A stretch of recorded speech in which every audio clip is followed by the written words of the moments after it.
ಆತ್ಮೀಯ ವೀಕ್ಷಕರೇ, ಒಳ ಮೀಸಲಾತಿ ವಿಧೇಯಕ ವಾಪಸ್ಸಾಗಿದೆ. ಈಗ ಸರ್ಕಾರದ ಸ್ಪಷ್ಟೀಕರಣ ಕೇಳಿದ ಗವರ್ನರ್ 22ರಲ್ಲಿ 19 ಮಸೂದೆಗಳು ಅಂಗೀಕಾರ. ಸೊ ಹಾಗಿದ್ದಲ್ಲಿ ಈಗ ಒಳ ಮೀಸಲಾತಿ ಮತ್ತು ಶಿಕ್ಷಕರ ನೇಮಕಾತಿಗೆ ಇರುವ ಸಂಬಂಧವೇನು? ಈಗ ಎಲ್ಲ ನೇಮಕಾತಿಗಳ ಕತೆ ಏನಾಗಬಹುದು? ಶಿಕ್ಷಕರ ನೇಮಕಾತಿ ಯಾವಾಗ? ರೋಸ್ಟರ್ ಫೈನಲ್ ಆದಾಗ ನಂತರ ಶಿಕ್ಷಕರ ನೇಮಕಾತಿ ಅಧಿಸೂಚನೆ ಬರುತ್ತದೆ.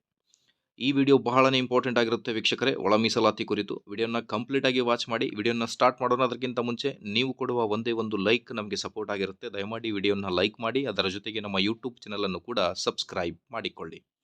ಬನ್ನಿ, ಮೊದಲಿಗೆ ಒಳ ಮೀಸಲಾತಿ ಏನಿದೆ, ಹೇಗೆಲ್ಲ ಅನ್ನೋದ್ರ ಬಗ್ಗೆ ಡೀಟೇಲ್ಡ್ ಇನ್ಫಾರ್ಮೇಷನ್. ಶಿಕ್ಷಕ ಆಕಾಂಕ್ಷಿಗಳೇ, ಇಂಟರ್ನಲ್ ರಿಸರ್ವೇಷನ್ ಏನಿದೆ, ಒಳ ಮೀಸಲಾತಿ ವಿಚಾರದಿಂದ ಶಿಕ್ಷಕರ ನೇಮಕಾತಿ ಯಾಕೆ ಆಗುತ್ತಿಲ್ಲ ಅನ್ನೋದ್ರ ಬಗ್ಗೆ ಒಂದು ಲೇಟೆಸ್ಟ್ ಅಪ್ಡೇಟ್ ಅನ್ನು ತಮ್ಮೊಂದಿಗೆ ಶೇರ್ ಮಾಡ್ತಾ ಇದ್ದೀನಿ.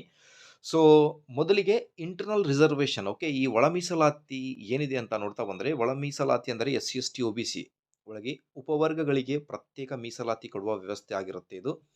ಉದಾಹರಣೆ, SC ಒಳಗೆ ಎಡಗೈ ಬಲಗೈ ವರ್ಗಗಳಿಗೆ ಶೇಕಡವಾರು ಹಂಚಿಕೆಯಾಗಿರುತ್ತೆ ವೀಕ್ಷಕರೇ.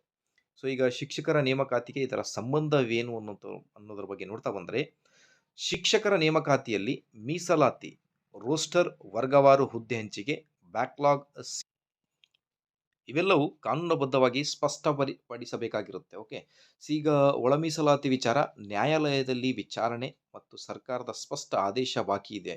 ಓಕೆ, ಯಾವ ವರ್ಗಕ್ಕೆ ಎಷ್ಟು ಹುದ್ದೆ ಕೊಡಬೇಕು ಎಂಬುದು ಸ್ಪಷ್ಟವಾಗಿಲ್ಲ. ತಪ್ಪಾಗಿ ನೇಮಕ ಮಾಡಿದರೆ ಮುಂದೆ ಕೋರ್ಟ್ನಲ್ಲಿ ರದ್ದು ಆಗುವ ಸಾಧ್ಯತೆ ಕೂಡ ಇದೆ.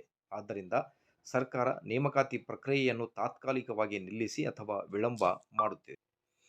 ಈಗ ಮುಂದೇನಾಗಬಹುದು ಅಂತ ನೋಡ್ತಾ ಬಂದರೆ, ಸರ್ಕಾರ ಒಳ ಮೀಸಲಾತಿ ಕುರಿತು ಸ್ಪಷ್ಟ ಆದೇಶ ಹೊರಡಿಸಿದ ನಂತರ ರೋಸ್ಟರ್ ಫೈನಲ್ ಆದಾಗ ನಂತರ ಶಿಕ್ಷಕರ ನೇಮಕಾತಿಗೆ ಅಧಿಸೂಚನೆ ಬರುವ ಸಾಧ್ಯತೆ ನೋಡಿ.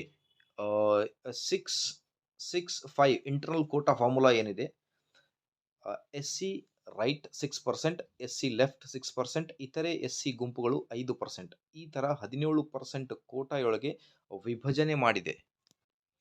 ಈಗ ಏನು 18,000 ಶಿಕ್ಷಕರ ನೇಮಕಾತಿ ಆಗಲಿ ಅಥವಾ 11,000 ಶಿಕ್ಷಕರ ನೇಮಕಾತಿ ಏನು ಹೇಳ್ತಾ ಇದ್ದಾರೆ, ಇದಕ್ಕೆ ವಿಳಂಬ ಒಳ ಮೀಸಲಾತಿ ರಿಸರ್ವೇಷನ್ ಬಿಲ್ ಬಗ್ಗೆ ಸ್ಪಷ್ಟ ಕಾಣಿಸದಿರುವುದರಿಂದ ಹೊಸ ನೇಮಕಾತಿ ಅಧಿಸೂಚನೆ ತಯಾರಿಕೆ ಹಿಂದೆ ಬಿತ್ತು ಅನ್ನೋದ್ರ ಬಗ್ಗೆ ಮಾಹಿತಿಯಾಗಿರುತ್ತೆ.